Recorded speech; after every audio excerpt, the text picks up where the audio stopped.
ನಮಸ್ಕಾರ ವೀಕ್ಷಕರೇ, ನೀವು ನೋಡ್ತಾ ಇದ್ದೀರಾ ವಿಶ್ವವಾಣಿ ಮನಿ. ನಾನು ಕೇಶವ್ ಪ್ರಸಾದ್. ವೀಕ್ಷಕರೇ, ನಿಮಗೆ 45ರಿಂದ 50 ವರ್ಷ ವಯಸ್ಸ ಹಾಗಿದ್ರೆ ಈ ವಿಡಿಯೋವನ್ನು ತಪ್ಪದು ನೋಡಿ. ನೀವು ಯಾವ ರೀತಿಯ ಒಂದು ಫೈನಾನ್ಷಿಯಲ್ ಪ್ಲಾನಿಂಗನ್ನು ಮಾಡಿದಿರಿ, ನಿಮ್ಮ ನಿವೃತ್ತಿ ಜೀವನ ಇನ್ನೇನು ಸಮೀಪಿಸ್ತಾ ಇದೆ 10ರಿಂದ 11 ವರ್ಷಗಳ ಅವಧಿಯಲ್ಲಿ. ಆ ಒಂದು ಸಮಯಕ್ಕೆ ನೀವು ಯಾವ ರೀತಿಯಲ್ಲಿ ಪ್ಲಾನಿಂಗ್ ಮಾಡಿದ್ದೀರಾ ಅಂತ ಒಮ್ಮೆ ಏನಾದರೂ ಆಲೋಚನೆ ಮಾಡಿದ್ದೀರಾ? ಹಾಗಾದರೆ ಈ ವಿಡಿಯೋದ ನಿಮಗೆ ಖಂಡಿತವಾಗಿ ಉಪಯೋಗ ಆಗುತ್ತೆ. ನಮ್ಮ ಜೊತೆ ಇವತ್ತು NRI ಮನಿ ಕ್ಲಿನಿಕ್ನ ಚಂದ್ರಕಾಂತ್ ಭಟ್ ಅವರಿದ್ದಾರೆ. 40ರಿಂದ 50 ವರ್ಷ ಆಸುಪಾಸಿನ ಮಧ್ಯವಯಸ್ಕರು ಯಾವ ರೀತಿ ಫೈನಾನ್ಸ್ ಪ್ಲಾನ್ ಮಾಡಬೇಕು ಅನ್ನೋದ್ರ ಬಗ್ಗೆ ಸಾಕಷ್ಟು ಉಪಯುಕ್ತವಾದ ಮಾಹಿತಿಯನ್ನು ಅವರು ನಮ್ಮ ಜೊತೆ ನೀಡಲಿಕ್ಕಿದ್ದಾರೆ. ಬನ್ನಿ ಕಾರ್ಯಕ್ರಮಕ್ಕೆ ಅವರನ್ನು ಬರಮಾಡ್ಕೊಳ್ಳೋಣ. ನಮಸ್ಕಾರ ಚಂದ್ರಕಾಂತ್. ನಮಸ್ಕಾರ. ಅಂದ ಹಾಗೆ ಈ ಹಿಂದಿನ ವಿಡಿಯೋಗಳ ಸಾಕಷ್ಟು ವಿಚಾರಗಳನ್ನು ತಿಳಿಸಿದ್ದೀರಿ ಮತ್ತು ನಮ್ಮ ವೀಕ್ಷಕರನ್ನು ಬಹಳ ಚೆನ್ನಾಗಿ ಸ್ವೀಕರಿಸಿದ್ದಾರೆ. ಹಾಗಾಗಿ ಇವತ್ತಿನ ಎಪಿಸೋಡಲ್ಲಿ ನಾವು ಈ ಭಾರತದಲ್ಲಿ ಏನಾಗುತ್ತೆ ಅಂದರೆ, ಈ 40ರಿಂದ 50 ವರ್ಷ ಆಗುವಾಗ ಒಂದಷ್ಟು ಅವರ ಅರ್ನಿಂಗಲ್ಲಿ ಟಾಪ್ ಅಂದರೆ ಪೀಕಲ್ಲಿ ಇರ್ತಾರೆ.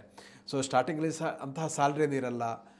ಅವರು ಈ ಫೈನಾನ್ಷಿಯಲ್ ಪ್ಲಾನ್ ಬಗ್ಗೆ ಯೋಚನೆ ಕೂಡ ಮಾಡಿರುವಂತಹ ಸಂದರ್ಭಗಳು ಕೂಡ ಬರಲ್ಲ, ಬಂದರೂ ಕೂಡ ಬರಲ್ಲ. ಈ ರೀತಿ ನಾನಾ ಕಾರಣಗಳಿರುತ್ತೆ. ಆದರೆ ಇದ್ದಕ್ಕಿದ್ದಾಗ ಯಾವಾಗ ರಿಟೈರ್ಮೆಂಟಿಗಿಂತ 10 ವರ್ಷ ಇದೆ, 15 ವರ್ಷ ಅಥವಾ 12 ವರ್ಷ ಇದೆ, ಆ ಟೈಮಿಗೆ ಯೋಚನೆ ಮಾಡ್ತಾರೆ, ರಿಟೈರ್ಮೆಂಟ್ ಪ್ಲಾನ್ ಏನು ಮಾಡಿಲ್ಲ ಅಂತ. ಸೊ ಅಂಥ ಒಂದು ಫಿನಾಮಿನ ಇರುವಾಗ ಈ 45ರಿಂದ 50 ವರ್ಷ ಆಸುಪಾಸಿನಲ್ಲಿರುವಂಥ ವ್ಯಕ್ತಿಗಳು ಯಾವ ರೀತಿಯ ಫೈನಾನ್ಸ್ ಪ್ಲಾನ್ ಮಾಡಬೇಕಾಗುತ್ತೆ ಅದ್ರ ಬಗ್ಗೆ ಒಂದು ಗೈಡೆನ್ಸ್ ಮಾಡ್ತೀರಾ ಅಂತ.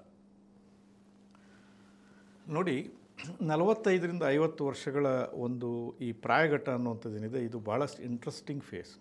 ಇದು ಯಾಕೆ ಇಂಟ್ರೆಸ್ಟಿಂಗ್ ಫೇಸ್ ಅಂತ ಹೇಳ್ತೇನೆ. ನೀವು ಒಂದು ಕೆರಿಯರ್ ಫೇಸ್ ಅಂದರೆ ಅಪ್ಪ ಅಮ್ಮನ ಸುಪರ್ದಿಯಿಂದ ಹೊರಗೆ ಬಂದು ಒಂದು ಕೆಲಸ ತಗೊಂಡು ವೃತ್ತಿ ಜೀವನ ಪ್ರಾರಂಭ ಮಾಡ್ತೀರಿ. 60 ವರ್ಷಗಳಲ್ಲಿ ಸಮೀಪ ಆಚೆ ಈಚೆಗೆ 1-2-3 ವರ್ಷದಲ್ಲಿ ನೀವು ರಿಟೈರ್ ಆಗ್ತೀರಿ. ಅಂದರೆ ಸುಮಾರು ಒಂದು 30-35 ವರ್ಷಗಳ ನಿಮಗೆ ಒಂದು ವೃತ್ತಿ ಜೀವನ ಇರ್ತದೆ. ಈ ವೃತ್ತಿ ಜೀವನ ಅನ್ನುವಂಥದ್ದು 2 ಇನ್ನಿಂಗ್ಸ್ಗಳಿದ್ದಂಗೆ ಕ್ರಿಕೆಟ್ನಲ್ಲಿ. ಎಲ್ರಿಗೂ ಕ್ರಿಕೆಟ್ ಇಂಟ್ರೆಸ್ಟು. ಸೊ ಇದರೊಳಗೆ ಕ್ರಿಕೆಟ್ ಅನಾಲಜಿಯಿಂದ ಹೇಳ್ತೇನೆ. ಇಲ್ಲಿ ಫಸ್ಟ್ 15 ವರ್ಷಗಳೇನಿದೆ ಇದು ಫಸ್ಟ್ ಇನ್ನಿಂಗ್ಸ್. ಈ ಫಸ್ಟ್ ಇನ್ನಿಂಗ್ಸ್ ನೀವು ಹೇಗೆ ಆಡಿದಿರಿ ಅದರ ಬೇಸಿಸ್ ಮೇಲೆ ನಿಮ್ಮ ಸೆಕೆಂಡ್ ಇನ್ನಿಂಗ್ಸ್ ನಿರ್ಧಾರ ಆಗ್ತದೆ. ನೀವೀಗ 45-50 ವರ್ಷಕ್ಕೆ ಬಂದಾಗ ನಿಮ್ಮದು ಫಸ್ಟ್ ಇನ್ನಿಂಗ್ಸ್ ಮುಗಿದೋಗ್ಬಿಟ್ಟಿದೆ.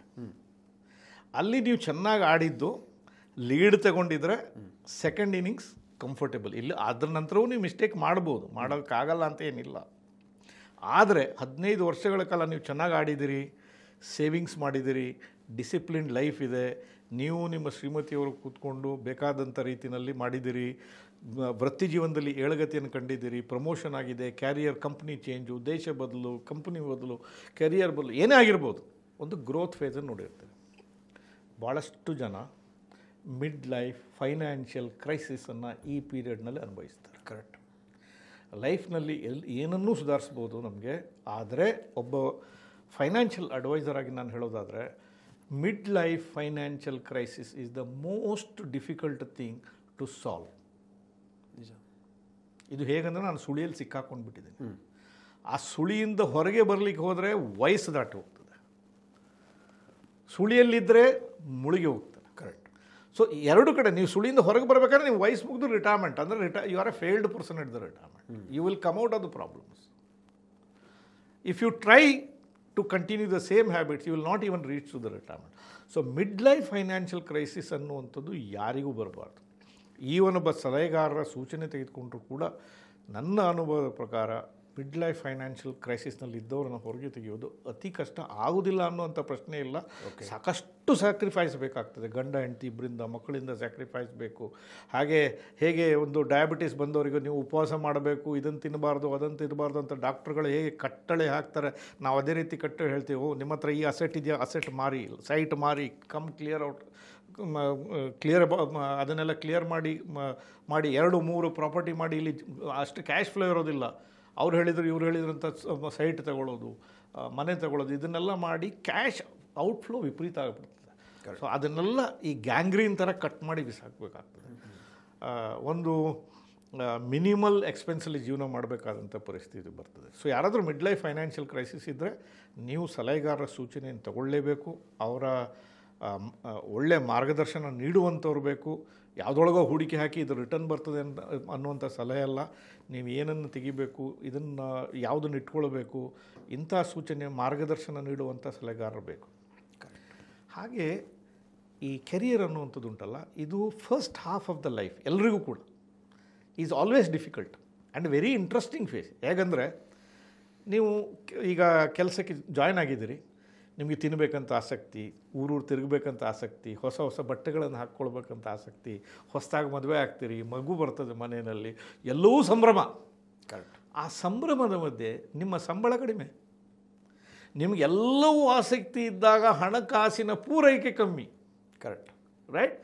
45-50 ವರ್ಷ ಆದಾಗ ಎಲ್ಲ ವ್ಯವಸ್ಥೆಗಳಾಗಿರ್ತದೆ. ನಿಮ್ಮ ಸ್ಯಾಲ್ರಿ ಇಂಪ್ರೂವ್ ಆಗಿರ್ತದೆ, ಪ್ರಮೋಷನ್ ಆಗಿರ್ತದೆ, ಮನೆ ಕಟ್ಕೊಂಡಿರ್ತೀರಿ ಅಥವಾ ಅದಕ್ಕೆ ಬೇಕಾಗಿದ್ದ ವ್ಯವಸ್ಥೆ ಮಾಡಿರ್ತೀರಿ, ರಿಟೈರ್ಮೆಂಟ್ಗೆ ಹಣವನ್ನು ಜೋಡಣೆ ಮಾಡ್ಕೊಂಡಿರ್ತೀರಿ, ಮಕ್ಕಳು ಒಂದು ಲೆವೆಲ್ಗೆ ಬಂದಿರ್ತಾರೆ, ಮನೆಗೆ ಬೇಕಾದ ಫ್ರಿಜ್ಜು, ಟಿ ವಿ, ಏನೇನು ಜೀವನದ ಅವಶ್ಯಕತೆಗಳಿದೆ ಅದೆಲ್ಲವನ್ನು ನೀವು ಮಾಡ್ಕೊಂಡಿರ್ತೀರಿ. ಹಣ ಜಾಸ್ತಿ ಇರ್ತದೆ, ಆದರೆ ಅವಶ್ಯಕತೆಗಳು ಅಷ್ಟು ಕಾಣೋದಿಲ್ಲ. ಕರೆಕ್ಟ್. ಆದ್ದರಿಂದ ಪ್ರಾಥಮಿಕ ಹಂತದಲ್ಲಿರೋರು ಅಥವಾ ನಿಮ್ಮ ಮಕ್ಕಳು ಅಂತ ಪ್ರಾಥಮಿಕ ಹಂತದಲ್ಲಿದ್ದರೆ ಭಯಪಡಬೇಡಿ. ನಿಮ್ಮ ಹಾಗೇ ನಿಮ್ಮ ಮಕ್ಕಳು ಸ್ಟಾರ್ಟಿಂಗ್ನಲ್ಲೇ ಇರಬೇಕಂತಿಲ್ಲ. First half should always be struggle, but make sure you don't do mistake. ಪ್ರಥಮ ಇನ್ನಿಂಗ್ಸ್ನಲ್ಲಿ ಮಿಸ್ಟೇಕ್ ಮಾಡಬಾರ್ದು. ನಿಮಗೆ ಇನ್ನಿಂಗ್ಸ್ ದೊಡ್ಡ ಲೀಡ್ ಬೇಕಂತಿಲ್ಲ, ದೊಡ್ಡ ಕೆಲಸ ಏನು ಮಾಡಬೇಕಂತಿಲ್ಲ. ನೀವು ಸಾಲದ ಸುಳಿಗೆ ಬೀಳದೇ ಇರುವಂಥದ್ದು, ತಪ್ಪು ಅಭ್ಯಾಸಗಳಿಗೆ ಚಟಗಳಿಗೆ ಬಲಿಯಾಗದೇ ಇರುವಂಥದ್ದು, ಇದನ್ನು ನೀವು ಫಸ್ಟ್ ಹಾಫ್ನ ಲೈಫ್ನಲ್ಲಿ ಮಾಡಿದರೆ, if you are clean, if you are neutral, ಹಣದ ಸುಳಿಯಲ್ಲಿ ಸಿಕ್ಕಾಕೊಳ್ಳದೆ ಇದ್ದರೆ 45-50 ವರ್ಷದ ನಂತರ ನೀವು ಸಿಕ್ಸರ್ನ ಮೇಲೆ ಸಿಕ್ಸರನ್ನು ನೋಡಿ ಹೋಗೋದು. ತಪ್ಪು ಮಾಡಬಾರ್ದು ಫಸ್ಟ್ ಹಾಫ್ನಲ್ಲಿ. ತಪ್ಪು ಮಾಡಿದರೆ ಮಿಡ್ ಲೈಫ್ ಫೈನಾನ್ಷಿಯಲ್ ಕ್ರೈಸಿಸ್ ಆಗ್ತದೆ. ಆ ಸುಳಿಯಿಂದ ಹೊರಗೆ ತೆಗೆಯೋದು ಕಷ್ಟ. 45 ವರ್ಷದಲ್ಲಿ ಏನೇನಾಗ್ತದೆ? 2 ಪ್ರಮುಖ ಘಟ್ಟಗಳು. ಒಂದು, ನಿಮ್ಮ ಮಕ್ಕಳು ವಿದ್ಯಾಭ್ಯಾಸಕ್ಕೆ ತಯಾರಾಗ್ತಾರೆ. ಕರೆಕ್ಟ್. ಎರಡನೇದು, ರಿಟೈರ್ಮೆಂಟ್ ಅನ್ನುವಂಥದ್ದು ನಿಮಗೆ ಕಾಣ್ತದೆ. ಈಗ ಕಾಣ್ಲಿಕ್ಕೆ ಸ್ಟಾರ್ಟ್ ಆಗ್ತದೆ. ನಿಜ. ಮನೇಲಿ ಹೆಂಡತಿ ಕಿರಿಕಿರಿ ಮಾಡ್ತಾರೆ, ಏನು ಮಾಡ್ತೀರಿ, ಏನು ಮನೆ ಎಷ್ಟಿದೆ, ಇದೆಯಾ ಇಲ್ಲ, ಮನೆ ಕಟ್ಟಿದ್ದೀರಾ ಇಲ್ಲ, ಎಲ್ಲ ಸಮಸ್ಯೆಗಳು ನ್ಯಾಚುರಲ್. ನಾನು ಗೃಹಿಣಿಯರ ಪರವಾಗಿ ಇದರೊಳಗೆ, ಯಾಕಂದರೆ she is the custodian of families well being. ಅವ್ರು ಕೇಳುವಂಥದ್ದು ಸರಿಯಾದ ಕ್ವಶನ್.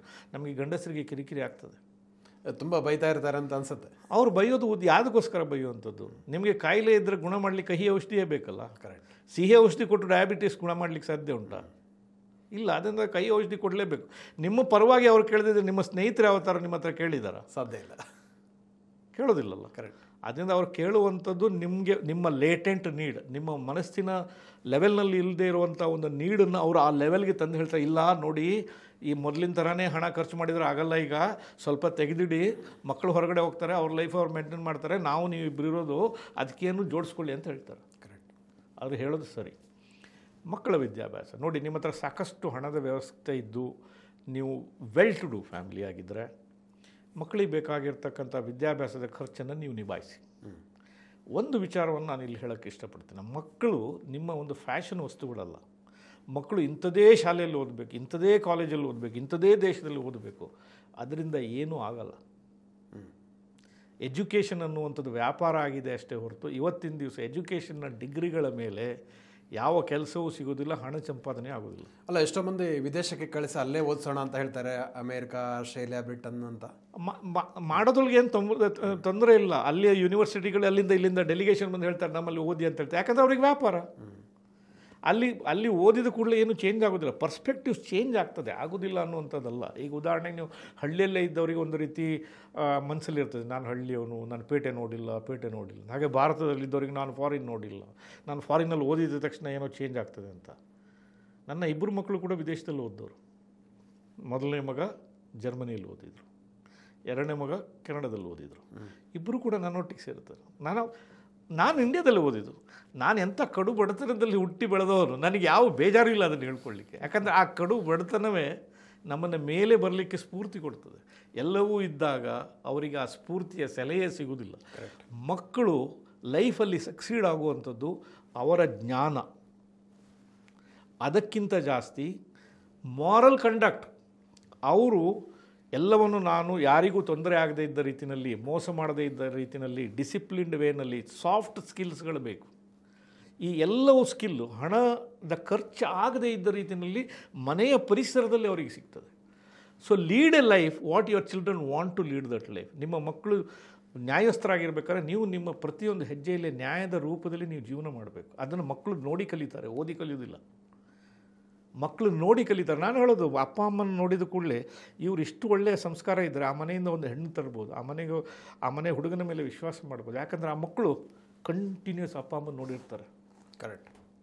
ಅದು ಅವರ ಮನಸ್ಸಿನಲ್ಲಿ ಮೂಡಿ ಬರ್ತದೆ. So don't over spend. ಹಾಗೆ ನಿಮ್ಮ ಹತ್ರ ಹಣ ಜಾಸ್ತಿ ಇಲ್ವಾ, ಮಕ್ಕಳಿಗೆ ಹೈಸ್ಕೂಲ್ ಬಂದಾಗಿಂದ ಹೇಳಬೇಕು, ನೋಡಪ್ಪ ನಿನಗೆ ಯಾವ ಪ್ಯಾಷನ್ ಇದೆಯೋ ಅದು ಓದು. ಅದು ಇಂಜಿನಿಯರಿಂಗ್ ಇರ್ಬೋದು, ಮೆಡಿಸಿನ್ ಇರ್ಬೋದು, ಕಲಿನರಿ ಆರ್ಟ್ಸ್ ಇರ್ಬೋದು, ಫ್ಯಾಷನ್ ಡಿಸೈನಿಂಗ್ ಇರ್ಬೋದು, ಟೈಲರಿಂಗ್ ಇರ್ಬೋದು, ಯಾವುದೇ ಇರ್ಬೋದು. ನೀವು ಯಾವುದರಲ್ಲಿ ನೀವು ಪ್ಯಾಷನ್ ಇರ್ತದೆ, ನನಗೆ ಆಸಕ್ತಿ ಇರ್ತದೆ, ಡ್ಯಾನ್ಸು, ಮ್ಯೂಸಿಕ್ ಯಾವುದೂ ಆಗ್ಬೋದು, ಆ ಫೀಲ್ಡಲ್ಲಿ ನೀವು ಮೇಲೆ ಬರ್ತೀರಿ.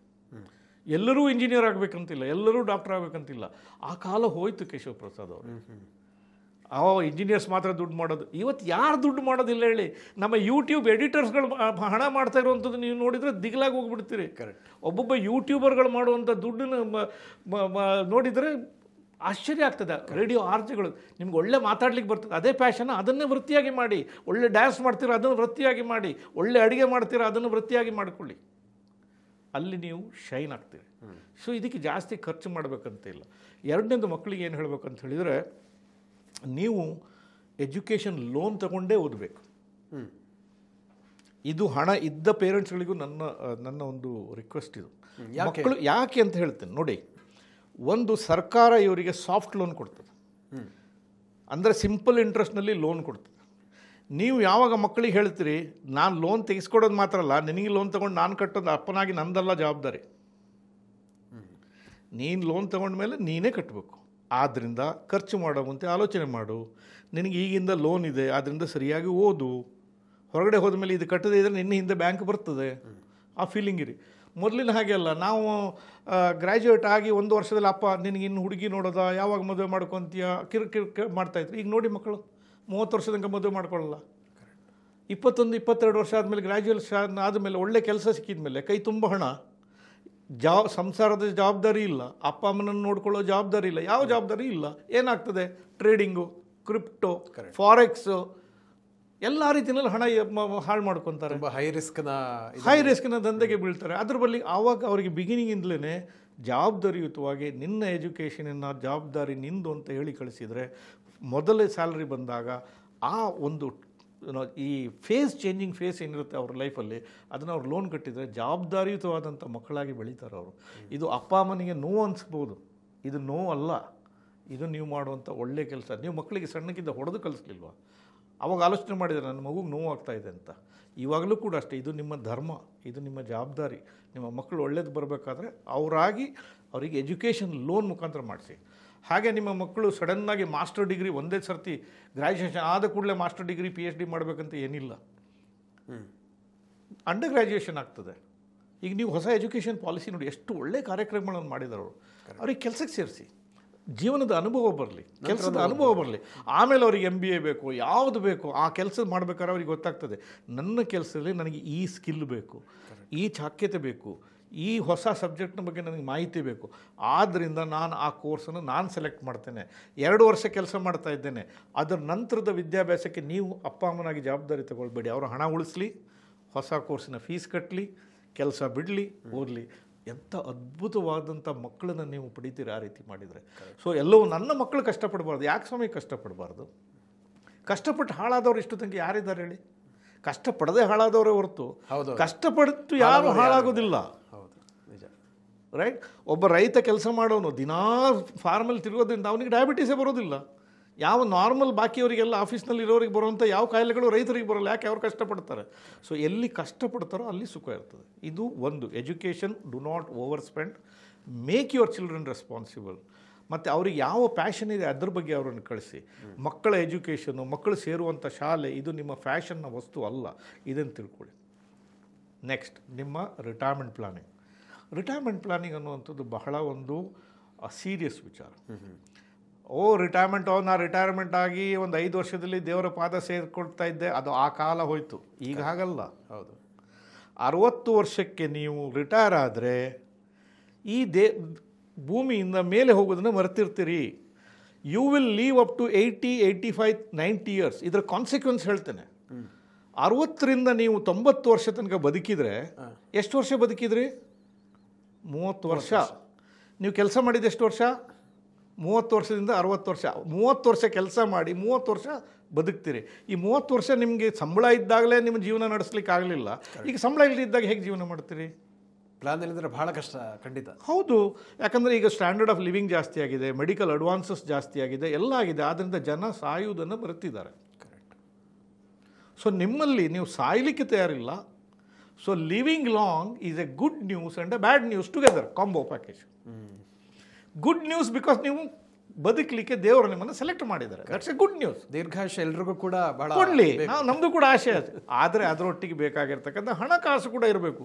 ನೀವು ಜೀವನ ಮಾಡ್ತೀರಿ, ಆದರೆ ನನ್ನ ಹತ್ರ ಜೀವನಕ್ಕೆ ದುಡ್ಡಿಲ್ಲ. ಮೊದಲು 1 ಕಪ್ ಕಾಫಿ ಕುಡಿತಿದ್ದೆ, ಈಗ ಅರ್ಧ ಕಪ್ ಕಾಫಿ ಕುಡಿತೀನಿ. ಮೊದಲು ದಿನಕ್ಕೆ 2 ಸರ್ತಿ ಕಾಫಿ ಕುಡಿತಿದ್ದೆ, ಈಗ 1 ಸರ್ತಿ ಕಾಫಿ ಕುಡಿತೀನಿ. ಮೊದಲು ವರ್ಷ ಬಟ್ಟೆ ಚೇಂಜ್ ಮಾಡ್ತಿದ್ದೆ, ಈಗ 3 ವರ್ಷಕ್ಕೆ 1 ಸರ್ತಿ ಚೇಂಜ್ ಮಾಡ್ತೀನಿ. ಒಳಗಡೆ ಕುಗ್ಗಿ ಹೋಗ್ತೀರಿ ಸ್ವಾಮಿ. ಹೌದು, ಒಳಗೆ ಕುಗ್ಗಿ ಹೋಗ್ತೀರಿ. ಖಂಡಿತ. ರೈಟ್. ಸೊ ರಿಟೈರ್ಮೆಂಟ್ ಅನ್ನುವಂಥದ್ದು ಲಾಂಗ್ ಪೀರಿಯಡ್ ಆಫ್ ಅನ್ಎಂಪ್ಲಾಯ್ಮೆಂಟ್. 60ರಿಂದ 75 ವರ್ಷ ನಿಮ್ಮ ಗೋಲ್ಡನ್ ಇಯರ್ಸ್ ಅಂತ ಹೇಳ್ತಾರೆ. ನಾವು ದಾಖಲೆಗಳನ್ನು ನೋಡಿದರೆ, ಡೇಟಾ ನೋಡಿದರೆ 95% ಜನರಿಗೆ ಗೋಲ್ಡನ್ ಇಯರ್ಸ್ ಕನಸಿನಲ್ಲಿ ಮಾತ್ರವೇ ಹೊರತು ನನಸಾಗುವುದೇ ಇಲ್ಲ. ಇದಕ್ಕೆ ಕಾರಣ ಸ್ವಂತ ಅವರೇ ಹೊರತು ಬೇರೆ ಯಾರೂ ಅಲ್ಲ. ಅವರ ignorance and negligence both are responsible. ನನಗೇನು ಗೊತ್ತೇ ಇಲ್ಲಪ್ಪ, ನಂಗೆ ಸಕ್ಕರೆ ತಿಂದರೆ ಡಯಾಬಿಟೀಸ್ ಬರ್ತದೆ ಗೊತ್ತೇ ಇರಲಿಲ್ಲ, ಅದರಿಂದ ಸಕ್ಕರೆ ತಿಂದೆ. So your ignorance will not prevent diabetes. Negligence, ಅಪ್ಪ ಹೇಳಿದ್ದಾರೆ, ಅಮ್ಮ ಹೇಳಿದ್ದಾರೆ, ಡಾಕ್ಟರ್ ಹೇಳಿದ್ದಾರೆ, ಹೆಂಡತಿ ಹೇಳಿದ್ದಾರೆ, ಸಕ್ಕರೆ ತಿನ್ನಬೇಡಿ, ಅಷ್ಟು ತಿನ್ನಬೇಡಿ ಅಂತೇಳಿ ನಾನು ತಿಂದೆ. Negligence, that is also is A problem. So retirement ಬಗ್ಗೆ ನಿಮಗೆ ಮಾಹಿತಿ ಬೇಕು, ಇದಕ್ಕೆ ತಯಾರಿ ಬೇಕು. ತಯಾರಿ ಹೇಗೆ ಮಾಡಬೇಕು? ಇದಕ್ಕೆ ನೀವು ಫೈನಾನ್ಷಿಯಲ್ ಪ್ಲಾನರ್ಸ್ ಹತ್ರ ಕನ್ಸಲ್ಟ್ ಮಾಡಬೇಕು. ಸೊ ಇಲ್ಲಿ ನಿಮಗೆ 60 ವರ್ಷಕ್ಕೆ ನಿಮ್ಮ ಸ್ಯಾಲ್ರಿ ಸ್ಟಾಪ್ ಆಗ್ತದೆ. ನಿಮಗೆ ಸ್ಯಾಲ್ರಿ ಸ್ಟಾಪ್ ಆದಾಗ ಅಲ್ಲಿಂದ ಮುಂದೆ ಸ್ಯಾಲರಿ ಹಾಗೆ, ನಿಮ್ಮ ವೇತನದ ಹಾಗೆ ತಿಂಗಳು ನಿಮ್ಮ ಬ್ಯಾಂಕ್ ಅಕೌಂಟಿಗೆ ಹಣ ಬಂದು ಬೀಳಬೇಕು. ಅದಕ್ಕೆ ತಯಾರಿಯನ್ನು ಮಾಡಬೇಕು. ಇದಕ್ಕೆ ಮಾಡುವಂಥದ್ದು ಯಾವುದು? ಪಿಂಚಣಿ, ಕರೆಕ್ಟ್, ಪೆನ್ಷನ್, ಬಾಡಿಗೆ, ಯಾವುದು ಅನೂಚಾನವಾಗಿ ನಿಮಗೆ ತಿಂಗಳು ಬರ್ತದೋ ಅದು ಬಂದರೆ ಮಾತ್ರ ಸರಿಯಾಗ್ತದೆ. ಮ್ಯೂಚುವಲ್ ಫಂಡ್ಗಳು, ಸ್ಟಾಕ್ ಮಾರ್ಕೆಟ್ಗಳು, ಬೇರೆ ಯಾವುದೇ ರೀತಿಯ ಸ್ಟಾಕ್ ಮಾರ್ಕೆಟನ್ನು ಹೂಡಿಕೆಯಿಂದಾಗಿ ನಾನು ಜೀವನ ಮಾಡ್ತೀನಿ. ಇವತ್ತಿನ ದಿವಸದಲ್ಲಿ ಭಾಳಷ್ಟು ಜನ ಬೇಜವಾಬ್ದಾರಿಯುತವಾಗಿ SWP ಮಾಡಿ ರಿಟೈರ್ಮೆಂಟಲ್ಲಿ ನಾವು ಹಣವನ್ನು ತೆಗಿತೇವೆ ಅಂತ. ಇದರಂಥ ಬೇಜವಾಬ್ದಾರಿಯ ಹೇಳಿಕೆ ಇನ್ನೊಂದಿಲ್ಲ. ನಾನು ನಿಮ್ಗೆ ಹೇಳಿದೆ 30 ವರ್ಷದ ಸ್ಟಾಕ್ ಮಾರ್ಕೆಟ್ನ ಚರಿತ್ರೆಯಲ್ಲಿ ಇನ್ನೊಂದು ವಿಡಿಯೋದಲ್ಲಿ ಹೇಳಿದ್ದೆ ನಾನು. ಕರೆಕ್ಟ್. 20 ವರ್ಷ ಕಾಲ ಸ್ಟಾಕ್ ಮಾರ್ಕೆಟ್ ಬ್ಯಾಂಕ್ FDಗಿನ ಕಮ್ಮಿ ಕೊಟ್ಟಿದೆ ಅಂತ. ನಿಜ ಹೇಳಿದ್ರಿ. ರೈಟ್. ನಾವು ಇಲ್ಲಿ 14% ಸ್ಟಾಕ್ ಮಾರ್ಕೆಟಲ್ಲಿ ಸಿಕ್ಕಿದೆ, ಅದರಿಂದ ನಾನು 8% ಡ್ರಾ ಮಾಡ್ತೀನಿ, ಜೀವನ ಮಾಡ್ತೀನಿ. ಇಲ್ಲ ಸ್ವಾಮಿ, ನೀವು ನಿಮ್ಮ ಕ್ಯಾಪಿಟಲನ್ನು ಕಳ್ಕೊಳ್ತೀರಿ. ಸೊ ಮ್ಯೂಚುವಲ್ ಫಂಡ್ ಅನ್ನುವಂಥದ್ದು ವೆಲ್ತ್ ಕ್ರಿಯೇಷನ್, ಸಮಯಾವಕಾಶ ಬೇಕು. ಇದು ಸೀಕ್ವೆನ್ಸ್ ಆಫ್ ರಿಟರ್ನ್ ರಿಸ್ಕ್ ಇದೆ. ಬರ್ತದೆ ಹೇಗೆ? ನೆರೆ ಬಂದಾಗ ಒಂದೇ ಸರ್ತಿ ಬರ್ತದೆ, ದಿನವೂ ನೆರೆ ಬರುವುದಿಲ್ಲ, ವರ್ಷವೂ ನೆರೆ ಬರುವುದಿಲ್ಲ. ನೆರೆ ಬಂದಾಗ ಅದಕ್ಕೆ ಒಂದೊಂದು ಕಾಲಘಟ್ಟದಲ್ಲಿ ಬರ್ತದೆ. ಆ ಬಂದಾಗ ನೀವು ಅದರೊಳಗೆ ದೋಣಿ ಇಟ್ಟರೆ ಮಾತ್ರ ಅದು ಮೇಲೆ ಎತ್ತದೆ ಹೊರತು, ನೆರೆ ಬಂದ ಮೇಲೆ ನಾನು ದೋಣಿಯನ್ನು ನೆರೆಯ ಮೇಲೆ ಇಡ್ತೀನಿ ಅಂದರೆ ದೋಣಿ ಕೌಚಿಬಿಡ್ತೀನಿ. ಕರೆಕ್ಟ್. ಸೊ ಸ್ಟಾಕ್ ಮಾರ್ಕೆಟ್ ನಿಮಗೆ ವೆಲ್ತ್ ಕ್ರಿಯೇಟ್ ಮಾಡ್ತದೆ ಹೊರತು ಇನ್ಕಮ್ ಜನರೇಟ್ ಮಾಡಲ್ಲ. ಇನ್ಕಮ್ ಜನರೇಟ್ ಮಾಡಲಿಕ್ಕೆ ಇನ್ಕಮ್ ಜನರೇಷನ್ನ ಒಂದು ಪಿಂಚಣಿ, ಪೆನ್ಷನ್, ಎರಡನೇದು ಬಾಡಿಗೆ. ಬಾಡಿಗೆ ಅನ್ನುವಂಥದ್ದು ಇದ್ದರೆ, ಈ ಬಾಡಿಗೆ ಅನ್ನುವಂಥದ್ದು ಇನ್ಫ್ಲೇಷನ್ ಪ್ರೂಫ್. ಓಕೆ. ಹಣದುಬ್ಬರ ಜಾಸ್ತಿ ಆದಾಗ 10,000 ಬಾಡಿಗೆ ಸಿಗ್ತಾ ಇದ್ದಿದ್ದು 15 ಬರ್ತದೆ, 15 ಇದ್ದರೆ 25 ಬರ್ತದೆ, 25 ಇದ್ದರೆ 50 ಆಗ್ತದೆ. ಭಾರತದಲ್ಲಿ ಸಮಸ್ಯೆ ಏನಂತ ಹೇಳಿದರೆ, ಈ ರೆಸಿಡೆನ್ಷಿಯಲ್ ಪ್ಲಾಟ್ಗಳನ್ನು ತಗೊಂಡು ರಿಯಲ್ ಎಸ್ಟೇಟ್ ಮಾಡ್ತಾರಲ್ಲ, ಅಲ್ಲಿ ನಿಮಗೆ ರಿಟರ್ನ್ಸ್ ಭಾಳ ಕಮ್ಮಿ ಸಿಗ್ತದೆ. ಹೌದು. ಅದೇ ಕಮರ್ಷಿಯಲ್ ಆಗಿದ್ದರೆ, ಕಮರ್ಷಿಯಲ್ನಲ್ಲಿ ನಿಮಗೆ ರೆಂಟ್ ಜಾಸ್ತಿ ಸಿಗ್ತದೆ. ಸೊ ನಿಮಗೆ ವ್ಯವಸ್ಥೆಗಳಿದ್ದರೆ, ಸಾಧ್ಯ ಇದ್ದರೆ, ನೀವು ಅಫೋರ್ಡ್ ಮಾಡ್ತಾಯಿದ್ರೆ, ಈ ಬಾಡಿಗೆಯನ್ನು ಕೂಡ ಒಂದು ನಿಮ್ಮ ರಿಟೈರ್ಮೆಂಟ್ ಇನ್ಕಮ್ ಆಗಿ ನೀವು ಜನ್ರೇಟ್ ಮಾಡ್ಬೋದು. ಸೊ ಎರಡೂ ಬೇಕು. ಒಂದು ಇನ್ಕಮ್ ತಿಂಗಳು ನಿಮಗೆ ಬರುವಂಥದ್ದು, ಎರಡನೇದು ವೆಲ್ತ್ ಕ್ರಿಯೇಷನ್. ಯಾಕಂದರೆ ಹಣದುಬ್ಬರದಿಂದಾಗಿ ನಿಮಗೆ ಸಿಗ್ತಾ ಇರುವಂಥ ಕ್ಯಾಶ್ ಅಷ್ಟೇ ಇದ್ದರೆ ಹಣದ ಬೆಲೆ ಕಮ್ಮಿ ಆಗ್ತದೆ, ಖರೀದಿ ಸಾಮರ್ಥ್ಯ ಕಮ್ಮಿ ಆಗ್ತದೆ. ಅದನ್ನು ಮೇಕಪ್ ಮಾಡೋದಕ್ಕೋಸ್ಕರ ನಿಮಗೆ ವೆಲ್ತ್ ಕ್ರಿಯೇಷನ್, ಈ ಮ್ಯೂಚುವಲ್ ಫಂಡು, ಈ ಸ್ಟಾಕ್ ಮಾರ್ಕೆಟ್ ರಿಲೇಟೆಡ್ ಇನ್ಸ್ಟ್ರೂಮೆಂಟ್ಸ್ಗಳನ್ನು ನಾನೇ ಹೇಳಿದೆ. ಇದನ್ನು ಮಾಡಿಕೊಳ್ಳೋದಕ್ಕಿನಲ್ಲಿ ಹೋಗಬೇಕು. ಸಲಹೆ ಸೂಚನೆಗಳನ್ನು ಖಂಡಿತ ತಗೊಳ್ಬೇಕು. ಇದೊಂದು ಸೀರಿಯಸ್ ಸಬ್ಜೆಕ್ಟು. ರಿಟೈರ್ಮೆಂಟ್ ಬಗ್ಗೆ ಯಾರಿಗೂ ಎಕ್ಸ್ಪೀರಿಯನ್ಸ್ ಇಲ್ಲ. ನಿಜ. ಮದುವೆ ಮಾಡ್ಕೊಂಡು ಜನರಿಗೆ ಎಕ್ಸ್ಪೀರಿಯನ್ಸ್ ಇರುತ್ತೆ ಮನೆಯಲ್ಲಿ, ಯಾಕಂದರೆ ಅಪ್ಪ ಅಮ್ಮ ಮದುವೆ ಮಾಡ್ಕೊಂಡು ಅವ್ರಿಗೆ ಗೊತ್ತಿರುತ್ತೆ. ಮತ್ತು ಅವ್ರು ಹೇಗೆ ಜಗಳ ಮಾಡ್ತಾರೆ, ಹೇಗೆ ಹೊಂದ್ಕೊಂಡು ಹೋಗ್ತಾರೆ, ಅದನ್ನು ಅಟ್ಲೀಸ್ಟ್ ಮಕ್ಕಳು ನೋಡಿರ್ತಾರೆ. ರಿಟೈರ್ಮೆಂಟ್ ಬಗ್ಗೆ ಇಲ್ಲ. Correct. Retirement is unknown territory. Mount ಎವರೆಸ್ಟ್ಗೆ ಹೋದಂಗೆ ಎಲ್ಲ ನೀವು ವಿಡಿಯೋದಲ್ಲಿ, ಪಿಕ್ಚರಲ್ಲಿ ನೋಡಿರ್ತೀರ ಹೊರತು ನಿಜವಾದ ಕಂಡೀಷನ್ಸ್ ಗೊತ್ತಾಗೋದು ನಾವು ಅಲ್ಲಿ ಹೋದಾಗ ಮಾತ್ರ. ಕರೆಕ್ಟ್. ಆದ್ದರಿಂದ ರಿಟೈರ್ಮೆಂಟ್ಗೆ ಪೂರ್ಣ ರೀತಿಯ ಒಂದು ಪ್ಲ್ಯಾನಿಂಗ್ ಬೇಕು. ಇದಕ್ಕೆ ಸೂಚನೆ ಮುಖಾಂತರ ಹೋಗಬೇಕು. ಪ್ರತಿಯೊಬ್ಬರ ಒಂದು ನಿವೃತ್ತಿ ಜೀವನ ಸೇಮ್ ಇರೋದಿಲ್ಲ, ವಿಧವಾಗಿರ್ತದೆ. ಒಬ್ಬರು ಮಕ್ಕಳು ಬೇರೆ ದೇಶದಲ್ಲಿ ಇರ್ತಾರೆ, ಕೆಲವರು ಇಲ್ಲಿರ್ತಾರೆ, ಕೆಲವರು ಮಕ್ಕಳೊಟ್ಟಿಗೆ ನಾರ್ಮಲ್ ಸಹಜ ರಿಲೇಷನ್ಶಿಪ್ ಇಟ್ಕೊಂಡಿರ್ತಾರೆ, ಕೆಲವರು ಮಕ್ಕಳ ರಿಲೇಷನ್ಶಿಪ್ನಲ್ಲಿ ಸ್ಟ್ರೈನ್ ಆಗ್ತದೆ, ಕೆಲವರು ಮಕ್ಕಳಿಗೆ ಈ ದಾನ ಮಾಡಲಿಕ್ಕೆ ಹೋಗ್ತಾರೆ, ದುಡ್ಡನ್ನು ಕೊಟ್ಟು ಇರುವುದನ್ನು ಕಳ್ಕೊತಾರೆ. ಸೊ ಇದು ರಿಟೈರ್ಮೆಂಟ್ ಅನ್ನುವಂಥದ್ದು ಒಂದು ಮಹಾಸಮುದ್ರ. ಇದರ ಬಗ್ಗೆ ನಾನು ಮಾತಾಡ್ತಾ ಹೋದರೆ ಎಷ್ಟು ದಿನಗಳ ಕಾಲ ಮಾತಾಡ್ಬೋದು. ನಾವು ನಿಜ ಜೀವನದಲ್ಲಿ ನೋಡಿರುವಂಥ ಕೇಸ್ ಸ್ಟಡಿಗಳನ್ನು ಹೇಳ್ತಾ ಹೋದರೆ ಯಾವ ರೀತಿ ರಿಟೈರ್ಮೆಂಟ್ ಪ್ಲ್ಯಾನ್ ಮಾಡಬೇಕು ಅನ್ನುವಂಥದ್ದು ಭಾಳ ಒಂದು ಗಹನವಾದ ವಿಚಾರ. ಇದು 45-50 ಇಯರ್ಸ್ ಏಜ್ನಲ್ಲಿ ಮಾಡ್ಕೊಳ್ಬೇಕು. ಹಾಗೆ ಈ ಏಜ್ನಲ್ಲಿ ಅನ್ವಾಂಟೆಡ್ ಪ್ರಾಪರ್ಟಿಗಳು ತಗೊಳ್ಳಿಕ್ಕೆ ಹೋಗಬೇಡಿ. ಯಾಕಂದರೆ ನಿಮಗೆ ಅವಶ್ಯಕತೆ ಇದೆಯಾ ಅದನ್ನು ಖರೀದಿ ಮಾಡಿ, ಅವಶ್ಯಕತೆ ಇಲ್ವಾ ಅದು ಕಂಠಹಾರ ಅಲ್ಲ ಪ್ರಾಪರ್ಟಿಗಳು. ಇದೊಂದು ಫೈನಾನ್ಷಿಯಲ್ ಆಬ್ಲಿಗೇಷನ್. ಇವತ್ತಿನ ದಿವಸ ಟೆಕ್ನಾಲಜಿ ಬಂದಿದೆ, ಕೆಲಸಗಳನ್ನು ಜನ ಕಳ್ಕೊತಾರೆ. ನಿಮ್ಗೆ 45-50 ವರ್ಷದಲ್ಲಿ ನಿಮಗೆ ಕಲಿಯುವ ಸಾಮರ್ಥ್ಯ ಕಮ್ಮಿ ಇರ್ತದೆ. ಸಾಮರ್ಥ್ಯ ಕಮ್ಮಿ ಇದೆ ಇರೋದಕ್ಕಿಂತ ಮೆಂಟಲ್ ಎಕ್ಸಾಷನ್, ಅಯ್ಯೋ ನಾನು ಆಗೋಯ್ತಪ್ಪ ಇನ್ನೇನು ಓದೋದು ಅಂತ. ಅದನ್ನು ನಾವು ನಮ್ಮ ಪ್ರಧಾನಮಂತ್ರಿ ಮೋದಿ ಅವ್ರ ಹತ್ರ ಕಲಿಬೇಕು. 75 ವರ್ಷ ಪ್ರಾಯದಲ್ಲಿ ಕೂಡ ಇವತ್ತಿನ ದಿವಸ ಅವರ ಟೆಕ್ನಾಲಜಿಯನ್ನು ನೋಡಬೇಕಾದ್ರೆ ಒಂದು ಯಾವ ರೀತಿಯ ಒಂದು ಮಗುವಿನ ರೀತಿ ಅವರು ಅದನ್ನು ಕಲಿತಾರೆ. ಅಂದರೆ ನಮ್ಮಲ್ಲಿ ಏನು ಕಮ್ಮಿ, ನಾವು ಮೆಂಟಲಿ ಡೌನ್ ಮಾಡ್ಕೊಳ್ಳೋದಷ್ಟೇ. ನಂಗೆ ವಯಸ್ಸಾಯಿತು ಕಲಿಯೋಕ್ಕಾಗಲ್ಲ ಅಂತ. ಕಲಿತಾ ಇರಿ. ನೀವು ಕೆಲಸವನ್ನು ಕಳಿಸ್ಕೊಳ್ಳುವಂಥ ಸಾಧ್ಯತೆಗಳು ಜಾಸ್ತಿ 45-50 ವರ್ಷ ಆದಮೇಲೆ.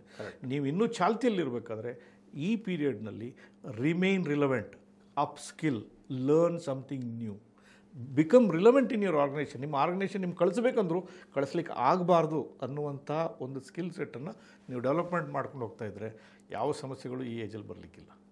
ಭಾಳ ಅದ್ಭುತವಾಗಿ ಹೇಳಿದಿರಿ. ಮತ್ತು ನನಗನ್ಸುತ್ತೆ ಈ ವಿಡಿಯೋ ಇನ್ನು 10-15 ವರ್ಷ ನಂತರ ನೋಡಿದ್ರು ಕೂಡ ರಿಲೆವೆಂಟ್ ಆಗಿರುತ್ತೆ ಅಂತ. ಯಾಕಂದರೆ ಭಾರತದ ಇಷ್ಟೊಂದು ದೊಡ್ಡ ಪಾಪ್ಯುಲೇಷನ್ನು ಇರುವಂಥ ಸಂದರ್ಭದಲ್ಲಿ ಜನರಿಗೆ ಈ ಸಾಮಾನ್ಯವಾಗಿ ಈಗ ಓಲ್ಡ್ ಪೆನ್ಷನ್ ಸ್ಕೀಮೆಲ್ಲ ಮುಗೀತು, ಇವಾಗ ಹೊಸ ಪೆನ್ಷನ್ ಸ್ಕೀಮ್ಗಳು ಬರುತ್ತೆ, ಸಾಕಷ್ಟು ಪೆನ್ಷನ್ ಪ್ರಾಡಕ್ಟ್ಗಳಿದ್ದಾವೆ. ಬಟ್ ಇದನ್ನು ಹೇಗೆ ನಿರ್ವಹಣೆ ಮಾಡುವಂಥದ್ದು, ಯಾವ ರೀತಿಯ ಪೂರ್ವ ತಯಾರಿ ಮಾಡಬೇಕು ಅನ್ನೋದ್ರ ಬಗ್ಗೆ ಸಾಕಷ್ಟು ಮಾಹಿತಿಯ ಕೊರತೆ ಇರುವಂಥದ್ದು. ಅಂಥ ಕಾಲದಲ್ಲಿ ನಿಜವಾಗಿ ಕೂಡ ನಿಮ್ಮ ಸಲಹೆಗಳು ಭಾಳ ಉಪಯುಕ್ತ ಅಂತ ಅನಿಸ್ತದೆ. ಮುಖ್ಯವಾಗಿ ತಾವು ಭಾಳ ಚೆನ್ನಾಗಿ ಹೇಳಿದ್ರಿ. ಈ ವೆಲ್ತ್ ಕ್ರಿಯೇಷನ್ ಮತ್ತು ರೆಗ್ಯುಲರ್ ಇನ್ಕಮ್ ಕ್ರಿಯೇಟ್ ಮಾಡೋದರ ವ್ಯತ್ಯಾಸ ಏನು ಅನ್ನೋದು ಭಾಳ ಅದ್ಭುತವಾಗಿ ವಿವರಿಸಿದ್ರಿ. ಯಾವುದು ಬಾಡಿಗೆ ಮೂಲಕ ಬರುವಂಥದ್ದು ಇರ್ಬೋದು, ಸ್ಟಾಕ್ ಮಾರ್ಕೆಟ್ ಮ್ಯೂಚುವಲ್ ಫಂಡ್ ಮೂಲಕ ಬರುವಂಥ ರೆಗ್ಯುಲರ್ ಇನ್ಕಮ್ ಇರ್ಬೋದು, ಅದು ಮತ್ತು ವೆಲ್ತ್ ಕ್ರಿಯೇಷನ್ ಮಧ್ಯೆ ಯಾವ ರೀತಿ ಒಂದು ವ್ಯತ್ಯಾಸ ಇರುತ್ತೆ. ಎಷ್ಟೋ ಮಂದಿ ತಾವು ಹೇಳಿದ್ರಿ SWP ಅಂತ, ವೆಲ್ತ್ ಕ್ರಿಯೇಷನ್ ಅಂದರೆ ರೆಗ್ಯುಲರ್ ಇನ್ಕಮ್ ಅಂತ ಅಂದ್ಕೊಂಡು ಭಾವಿಸುವಂಥ ಮಾಡುವಂಥ ಎಡವಟ್ಟುಗಳು, ಇದನ್ನೆಲ್ಲ ಬಹಳ ಅದ್ಭುತವಾಗಿ ವಿವರಿಸಿದ್ದೀರಿ. ಮತ್ತು ನಮ್ಮ ವೀಕ್ಷಕರು ಮುಖ್ಯವಾಗಿ 45-50 ವರ್ಷ ಆಸುಪಾಸಿನಲ್ಲಿರುವಂಥವರು ಖಂಡಿತವಾಗಿಯೂ ಇದು ತಿಳ್ಕೊಳ್ಬೇಕು ಮತ್ತು ಅನುಷ್ಠಾನಕ್ಕೆ ತರಬೇಕು ಅಂತ ನಾನು ಈ ಸಂದರ್ಭದಲ್ಲಿ ಹೇಳಲಿಕ್ಕೆ ಇಷ್ಟಪಡ್ತೀನಿ. ಇಷ್ಟೊತ್ತು ಈ ಎಲ್ಲ ಅಮೂಲ್ಯವಾದಂಥ ವಿಚಾರಗಳನ್ನು ತಿಳಿಸಿಕೊಟ್ಟಿದ್ದಕ್ಕೆ ಧನ್ಯವಾದಗಳು. ನಮಸ್ಕಾರ. ವೀಕ್ಷಕರೇ, 45-50 ವರ್ಷ ವಯಸ್ಸಿನವರು ಮುಖ್ಯವಾಗಿ ತಮ್ಮ ರಿಟೈರ್ಮೆಂಟ್ ಪ್ಲಾನಿಂಗನ್ನು ಯಾಕೆ ಮಾಡಬೇಕು, ಹೇಗೆ ಮಾಡಬೇಕು ಅನ್ನೋದ್ರ ಬಗ್ಗೆ ಸಾಕಷ್ಟು ಉಪಯುಕ್ತ ಮಾಹಿತಿಯನ್ನು ಚಂದ್ರಕಾಂತ್ ಭಟ್ ಸರ್ ಅವರು ನಮಗೆ ತಿಳಿಸಿಕೊಟ್ಟಿದ್ದಾರೆ. ಇದೇ ರೀತಿಯ ಮತ್ತಷ್ಟು ವಿಡಿಯೋಗಳನ್ನು ವಿಶ್ವವಾಣಿ ಮನಿ ಯೂಟ್ಯೂಬ್ ಚಾನಲ್ನಲ್ಲಿ ವೀಕ್ಷಿಸಿ, ಸಬ್ಸ್ಕ್ರೈಬ್ ಮಾಡಿ, ಜೊತೆಗೆ ನಿಮ್ಮೆಲ್ಲ ಕಮೆಂಟ್ಗಳನ್ನು ಕಮೆಂಟ್ ಬಾಕ್ಸ್ನಲ್ಲಿ ತಿಳಿಸಿ ಅಂತ ಕೇಳಿಕೊಳ್ತಾ ಇದ್ದೀನಿ. ವಂದನೆಗಳು.